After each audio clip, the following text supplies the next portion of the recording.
Allô, Coco! Que dirais-tu? Que dirais-tu qu'on commence l'activité, Coco? Est-ce que tu es d'accord? Oh, wow! Watata, Coco! Allô? Que tu dis allô aux gens? Allô? Allô, Coco? Comment ça va? Bon, là, ça y est, il y a de l'attention, il est gêné. OK, Coco, que tu me laisses la place? Ouais, je vais le voir. Attends, on embarque.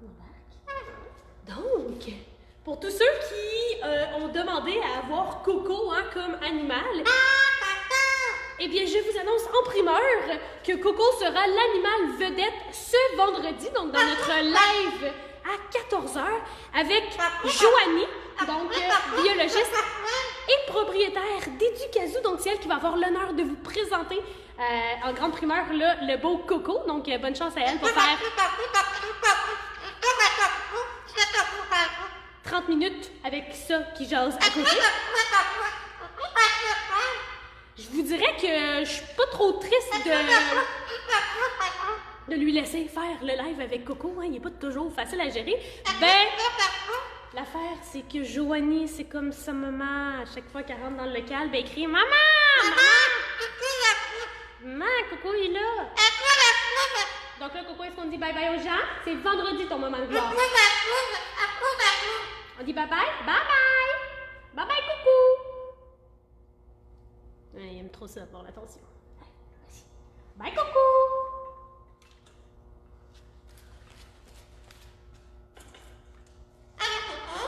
Non, bye! OK! Donc, salut tout le monde! Donc, bienvenue au premier live de la semaine, donc avec Roxane, biologiste chez Éducazou. Donc, pour toutes les nouvelles personnes qui se sont ajoutées à la communauté Facebook de Éducazou, aujourd'hui, je vous explique un petit peu qu'est-ce que c'est Éducazou. Donc, on est un service d'animation sur la route, mais à la base, on est un refuge. Donc, pour plus de 400 petits animaux domestiques et exotiques qui se retrouvent ici au refuge, donc qui ont été abandonnés ou, par exemple, la personne qui l'avait à la maison ne pouvait plus s'occuper de l'animal. Donc, nous, on les accueille et on va sur la route pour faire de la sensibilisation à propos de ces espèces-là et également de l'éducation pour avoir un bon comportement face au règne animal. Donc, j'ai le plaisir aujourd'hui de vous présenter Leonardo. Donc, Leonardo, peut-être que vous le connaissez, il mange de la pizza la nuit, il vit dans les égouts avec 3 de ses frères et Splinter le rat, et il fait pas mal comme un ninja. Est-ce que vous avez une idée? J'imagine que oui. Si vous avez trouvé la réponse, répondez dans les commentaires. Qu'est-ce que vous pensez que c'est? Évidemment, en même temps, je vous le présente. Donc, Leonardo, c'est évidemment une tortue. Donc, avant de vous le présenter, je vous invite à poser des questions tout au long de la vidéo. Ça va me faire super plaisir d'y répondre en live. Et si on n'a pas le temps d'y répondre en live, ben à ce moment-là, on va répondre aux questions par écrit suite au live. Donc, pas de problème, c'est certain que vous allez être répondu au courant de la journée, en fait. Donc, je vous présente Leonardo. Leonardo. Ici présent. Donc, Leonardo, est-ce qu'on le voit bien sur la table? Donc, Leonardo qui est une tortue charbonnière à pattes rouges. Donc, c'est une très grosse tortue terrestre. Donc, d'où vient Leonardo? En fait, c'est une sorte de tortue qu'on retrouve en Amérique du Sud et qui vit également dans les Caraïbes. Donc, lui, il est chanceux, il peut se prélasser au soleil autant qu'il le désire. Et il vit majoritairement dans les forêts tropicales et humides. Donc, c'est vraiment une tortue qui apprécie la chaleur et l'humidité. Pourquoi les tortues, on les retrouve dans les environnements chauds? En fait, c'est que ce sont des animaux qui sont dits ectothermes. Qu'est-ce que ça veut dire, ectotherme? En fait, ça veut dire que c'est un animal qui va se tempérer grâce à la température ambiante. Donc, c'est vraiment la température ambiante qui va faire fluctuer sa température corporelle. Donc, il n'est pas en mesure de se réchauffer tout seul. Leonardo, tu as un petit bout qui te sort de la bouche, merci. Il a mangé des criquettes tantôt, c'était une petite antenne qui dépassait. Yummy! Donc, Ma grosse tortue qui ne peut pas se réchauffer toute seule, donc elle a besoin de vivre dans un environnement qui est relativement chaud, justement pour lui permettre de se réchauffer, parce que s'il va dans un environnement qui est trop froid ou encore beaucoup trop chaud, bien lui il va être inconfortable et il ne vivra pas bien. Parlant de vivre, combien de temps ça peut vivre une si grosse tortue? Donc, les tortues charbonnières, ce sont des tortues qui vont atteindre environ là, un 40 cm de long. Donc, Leonardo va encore grandir au courant de sa vie. Et ça peut vivre facilement entre 40 et 60 ans dans la nature. Donc, c'est énorme leur espérance de vie aux tortues. Peut-être parce qu'ils ne sont pas super stressés. Hein? Ça prend la vie vraiment relax. Et là, je fais une comparaison avec les tortues des îles Galapagos. Les connaissez-vous? Ces grosses tortues qui sont géantes. Eh bien, j'ai avec moi une petite photo de Sylvain, notre jungleman, donc qui a fondé Educazou, et d'une tortue des Galapagos juste ici à sa gauche. Donc la tortue est littéralement plus grande que Sylvain, plus grande et plus grosse que Sylvain, et les tortues des Galapagos peuvent vivre plus de 100 ans. Donc, ce sont vraiment des tortues énormes qui vont vivre très longtemps. Donc, on pourrait presque prendre exemple sur les tortues. Le secret de la longévité, c'est d'être cool, de pas trop stresser, d'y aller doucement avec la vie, puis peut-être un peu d'être paresseux. Hein? On s'entend que ce ne sont pas des espèces qui vont se déplacer super rapidement, les tortues. Et pourquoi ça ne se déplace pas vite une tortue? Eh bien, parce que tout son corps est très lourd. Parlant de ça, parlant de lourdeur, il est possible qu'on me demande de peser la tortue. Hein? Julie, est-ce que tu penses que tu pourrais aller me chercher la balance, s'il te plaît? Juste pour m'assurer que j'ai tout ce qu'il faut pour la peser. Donc, comme je vous dis, c'est vraiment une tortue qui est très lourde. Et pour vous donner une idée, merci beaucoup, pour vous donner une idée au niveau du poids qu'elle peut avoir, qu'elle peut atteindre, on va la déposer ici sur un pèse-bébé. Et cette tortue qui n'est pas encore tout à fait à sa pleine grandeur pèse 1,9 kg. Donc ça équivaut à peu près là, à 4 ou 5 livres environ. Donc c'est quand même un individu qui est relativement lourd. Imaginez-vous peser, avoir tout ce poids en fait sur vous. Et pourquoi c'est si lourd une tortue? Je vous explique. C'est à cause de la façon comment leur corps est formé.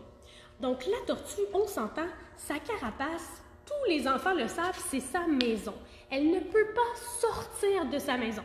Elle peut y rentrer ses pattes et sa tête, mais en sortir complètement, c'est impossible. Et là, pendant que je m'en vais vous chercher des images, je vous invite à me poser des questions pour que je puisse y répondre pendant la présentation. Donc, en commentaire, évidemment. Donc, voici à quoi ressemble l'intérieur d'une tortue. Donc, si on la coupait sur le côté, comme ça, eh bien, c'est ce qu'on pourrait voir à l'intérieur. Évidemment, on a enlevé les organes et tout, là. Donc, si tu remarques bien, les os de ma tortue sont collés sur sa carapace. Donc, tout son corps est relié à sa carapace, ce qui fait qu'elle ne peut pas vivre sans sa carapace. Si on lui enlevait, mais c'est comme si on lui enlevait tous ses os, elle ne serait plus en mesure de se déplacer et de vivre adéquatement, puis elle n'aurait plus rien non plus pour protéger ses organes. Donc, c'est d'une part ce qui fait en sorte que c'est très lourd, une tortue. L'autre chose, je vous ai fait imprimer des types de crânes. Donc, ça ici, c'est la narine. Ça ici, c'est l'orbite pour l'œil. Et tout ce que vous voyez autour, ce sont les plaques qui composent le crâne. Ici, c'est le crâne de la tortue. Ça ici, c'est un crâne de mammifère. Donc, le crâne de mammifère, il y a un trou qui se trouve entre certaines de nos plaques osseuses de notre crâne. Pourquoi? Parce que c'est ce qui nous permet d'insérer les muscles de la mâchoire. Donc, en gros, ces trous-là permettent que les muscles de la mâchoire s'y insèrent et nous permettent de bouger notre mâchoire de cette façon-là, autant sur les côtés qu'en haut et en bas. La tortue, elle n'a pas de trou qui lui permet de faire ça.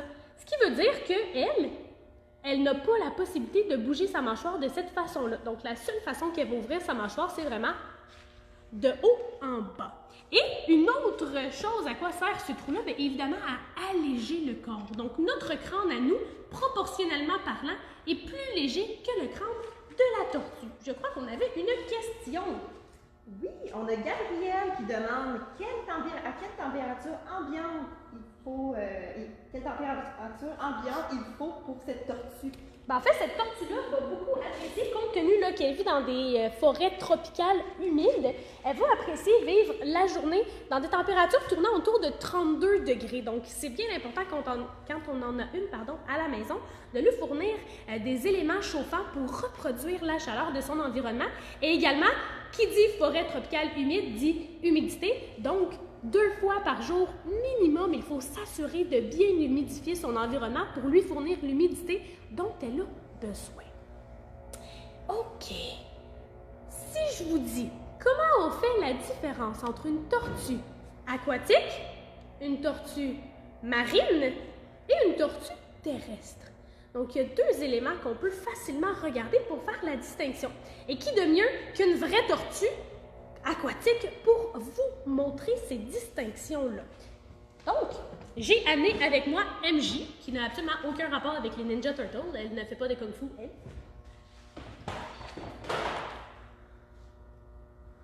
Donc, voici une tortue qui est aquatique. Qu'est-ce que vous voyez comme première différence? Hein, quand on les regarde très rapidement, quelle est la première différence qui nous saute aux yeux? Donc, moi, je dirais, personnellement, que c'est la carapace. La carapace de la tortue terrestre, elle est grosse et bombée. La carapace de la tortue aquatique est un peu plus plate. Elle est ce qu'on dit hydrodynamique. Qu'est-ce que ça veut dire? C'est que ça lui permet de glisser rapidement dans l'eau. L'eau va glisser sur sa carapace et lui permettre de bien se déplacer. Et j'ai également apporté avec moi une carapace de tortue marine.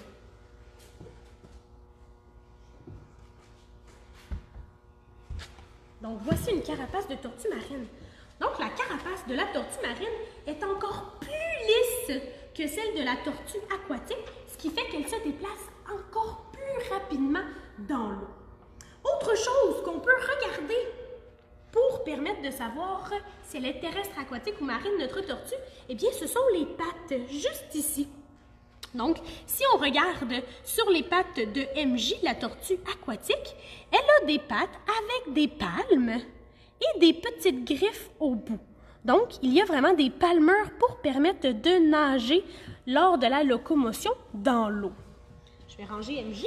Merci MJ pour ta participation. Si on regarde maintenant Leonardo, Leonardo n'a même pas d'orteils. C'est vraiment des petits mognons avec des griffes au bout. Donc, il va avoir 4 griffes à l'arrière, 5 griffes devant. Donc, il n'y a absolument aucune palmeur et ça va lui permettre de vraiment bien se déplacer de façon efficace sur le sol. Pour ce qui est des pattes de la tortue marine, j'ai une photo puisqu'on n'a pas de vraie tortue marine ici. Donc, on pourrait regarder juste ici sur mon image. Donc, les pattes vont être vraiment sous forme de nageoires. Donc, aucune griffe, aucun doigt apparent. Ce sont vraiment comme des pagaies pour permettre de nager de façon ultra efficace dans l'eau. Et là, les tortues qui sont aquatiques, comme celle-ci, comme MJ que je vous ai montré, ce sont des tortues qui peuvent quand même sortir sur la terre pour aller se promener une fois de temps en temps. Les tortues marines, les seuls moments où on va les voir sur la terre ferme, c'est quand elles vont se reproduire et pondre, mais en fait, quand elles vont pondre leurs œufs, parce que la reproduction se fait dans l'eau. Donc, on avait une autre question. Oui, donc Marie-Josée nous demande, si on veut une tortue à la maison, quels seraient les soins à faire? Quels seraient les soins? Eh bien, c'est certain qu'au niveau des soins, comme je disais, tout ce qui est au niveau de son environnement, si elle a besoin d'une certaine humidité, on parle de tortue terrestre, on s'entend, si elle a besoin d'une certaine humidité, il faut s'assurer de lui prodiguer à tous les jours. Les tortues, généralement, ça aime bien manger de la verdure, donc à tous les jours, il faut lui prodiguer de la salade, des végétaux, des fruits. D'ailleurs, Leonardo adore les végétaux, il adore les fruits. Des fois, on lui fait des brochettes de poire ou de fraises, puis il va les manger goulûment parce qu'il adore ça. Autrement, on peut lui donner des bains, hein, parce que les tortues, ça aime quand même relativement bien prendre des bains. Sinon, ce qu'il faut faire comme autre soin, c'est vraiment d'y aller au niveau de la carapace. Donc, on peut aider à enlever au niveau de la mue là, pour s'assurer que les écailles ne s'accumulent pas l'une par-dessus l'autre. Parce que les tortues possèdent au niveau des écailles ce qu'on appelle des plaques osseuses. Pourquoi plaques osseuses? Parce que comme je vous ai montré la photo tout à l'heure,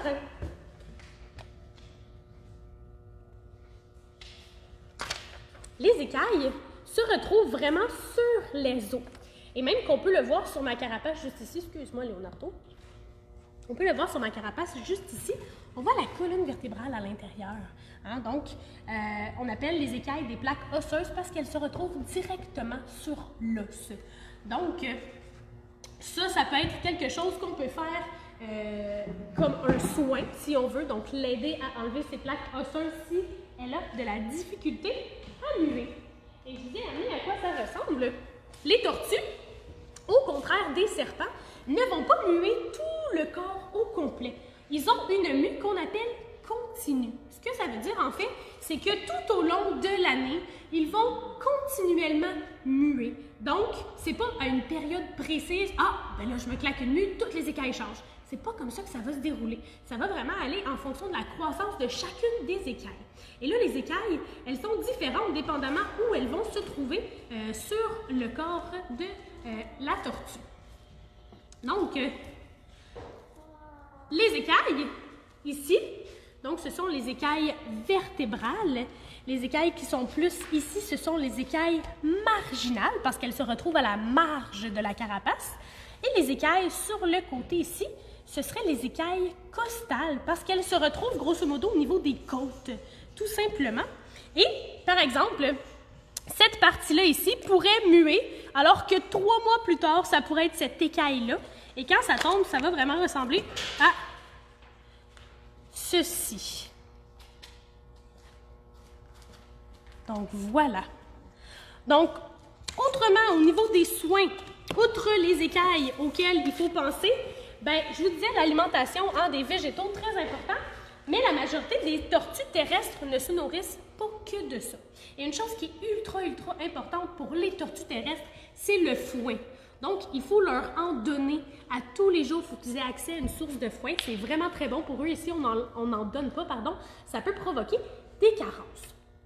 Autre chose, tu veux pas manger un peu de foin, Leonardo?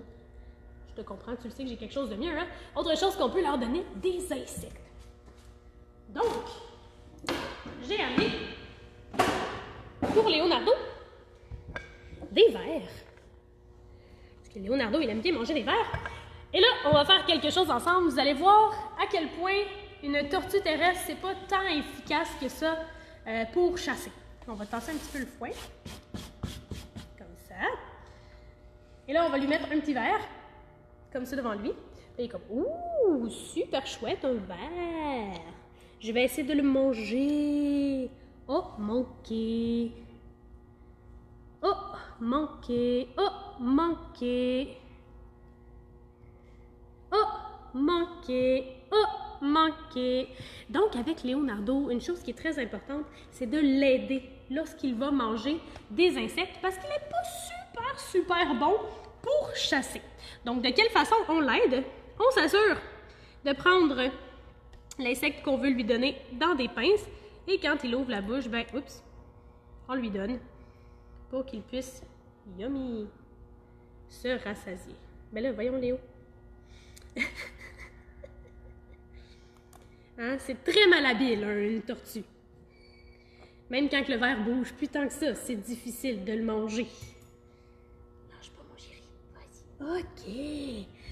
Bon, bravo, Leonardo. Donc, c'est la même chose avec les criquets. Encore plus important, en fait, avec les criquets parce que ceux-ci vont vraiment se sauver beaucoup plus rapidement. Donc, on essaie de lui donner le maximum dans sa bouche. Parce que Leonardo va toujours sortir... Attends, mon chum, laisse-moi t'aider. Va toujours sortir sa langue pour essayer de faire progresser le verre dans sa bouche.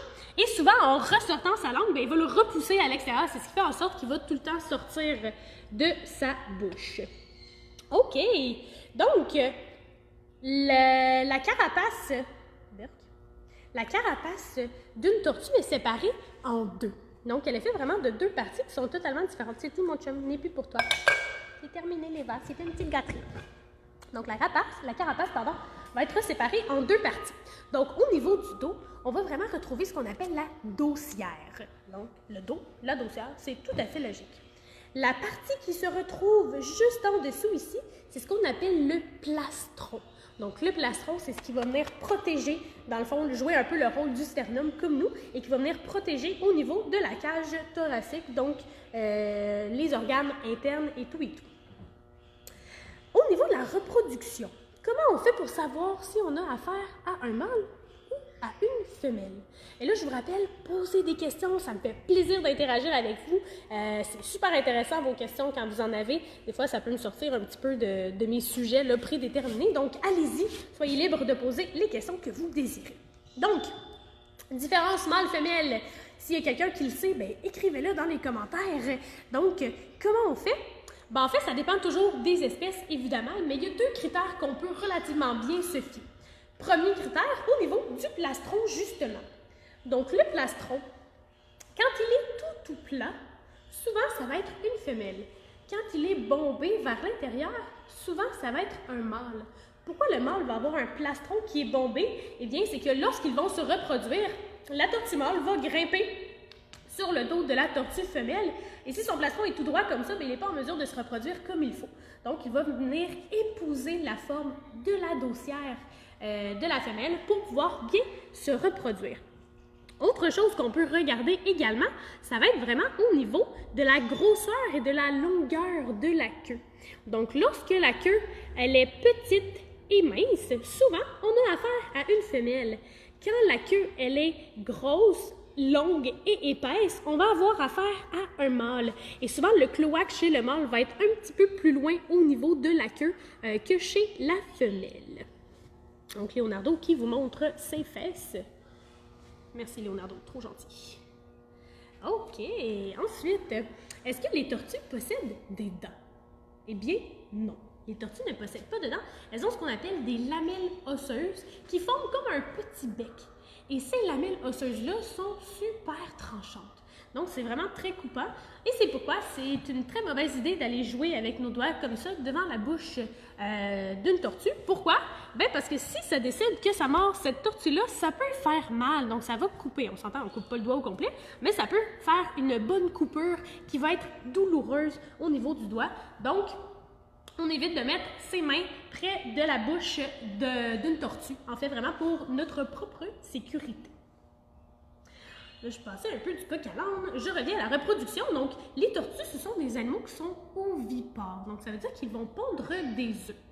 Et une fois que le mâle et la femelle se sont accouplés, la femelle va pondre entre 7 et 20 œufs. Donc, chez les tortues charbonnières, on s'entend.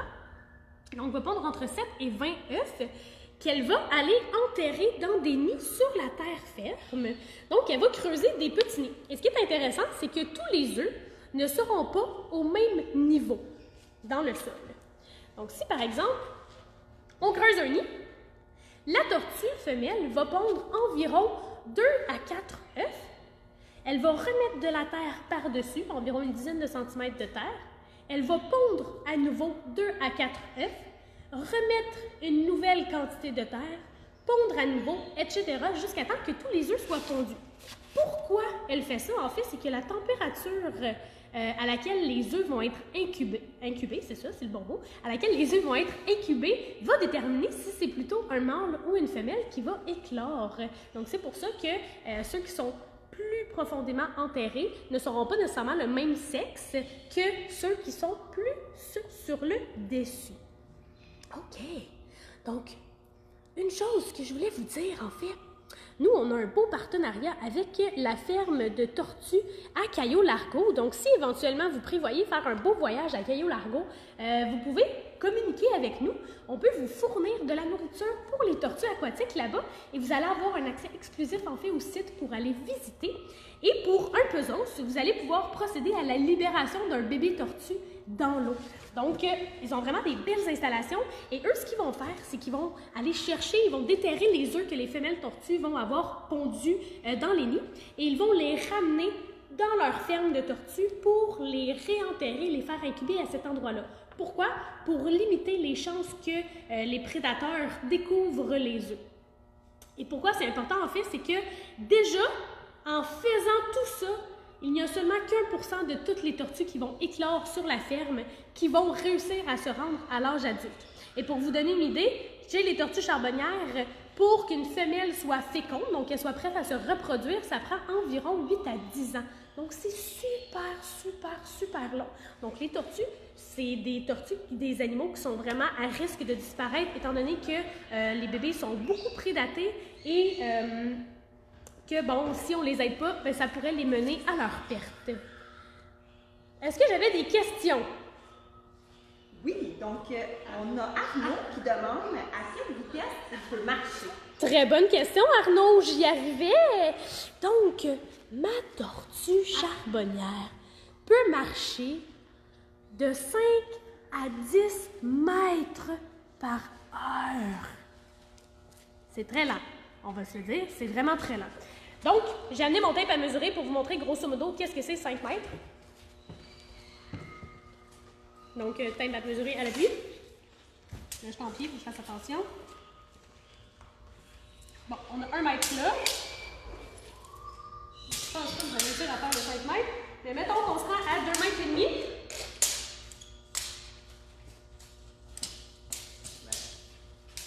Donc, ma tortue,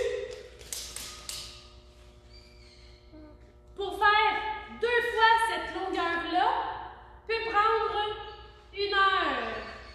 Donc, c'est vraiment très long. Est-ce que ça veut dire qu'elles sont tout le temps lambineuses comme ça? Pas du tout. En fait, lorsqu'elles sont motivées et qu'elles en ont besoin, elles peuvent atteindre une vitesse de 100 mètres par heure. Et là, les copains à la maison, faites comme moi. On se déplace comme une tortue. Mais pas trop vite, parce que sinon vous allez pogner une étiquette de vitesse. On y va doucement. Une autre question. Oui, on a Victoria qui demande combien a-t-elle d'orteils? En fait, les tortues n'ont pas d'orteils. Donc, je l'ai mentionné tout à l'heure lorsqu'on parlait de l'anatomie. Donc, c'est vraiment comme un petit moignon. Dans le fond, ils vont vraiment avoir la patte qui se termine bien plate et elles vont avoir des ongles. Donc, devant, des griffes en fait, elles vont avoir 5 griffes devant, 4 griffes derrière. Mais comme tu peux voir, elles n'ont pas d'orteils à proprement parler.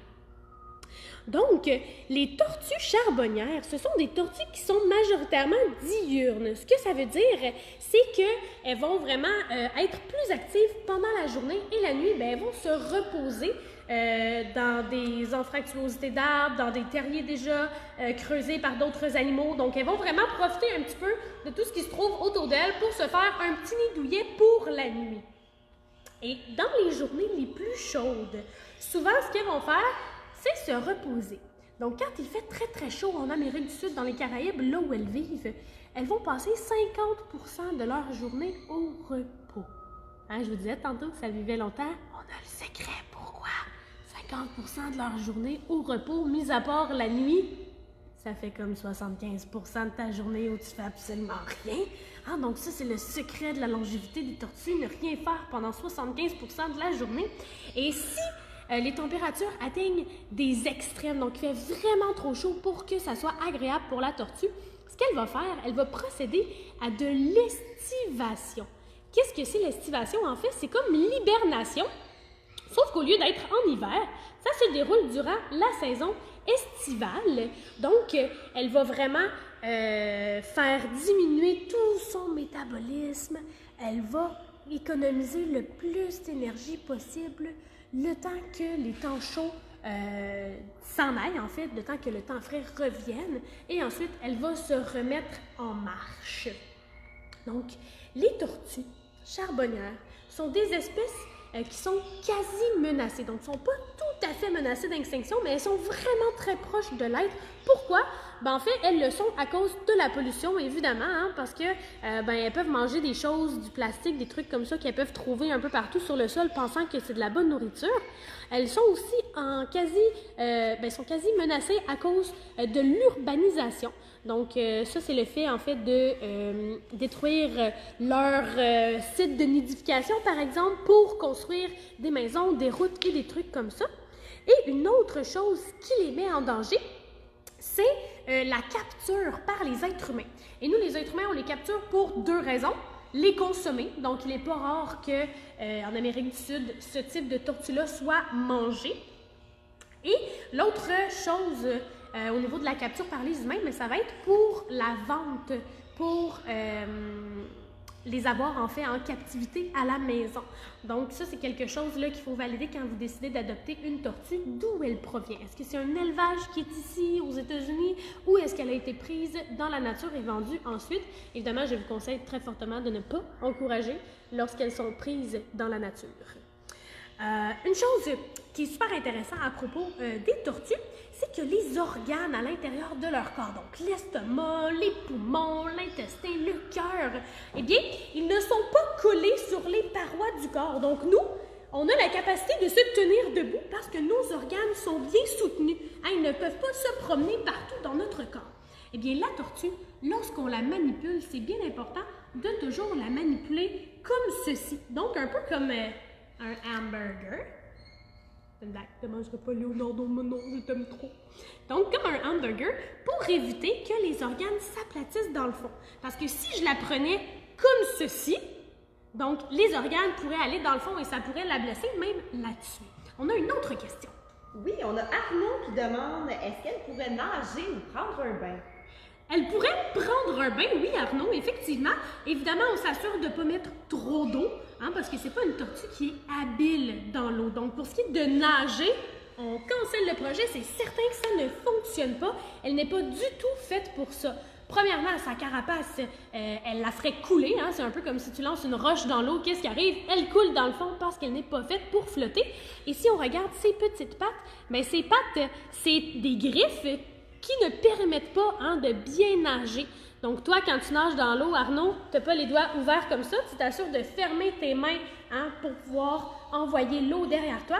Eh bien, ma tortue, avec les pattes de la façon comment elles sont faites, elle ne serait pas en mesure de nager. Donc, petit bain, oui. Grosse piscine, non. Oui, une autre question. Oui, on a Alexandre qui demande si elles ont des prédateurs. Oh oui, elles ont des prédateurs. Donc, je vous l'ai dit, un des prédateurs de la tortue charbonnière, ben, c'est nous. Hein, c'est nous, l'humain, parce qu'on la consomme, parce qu'on va la prendre de son environnement naturel pour la vendre, pour qu'elle soit un animal de captivité.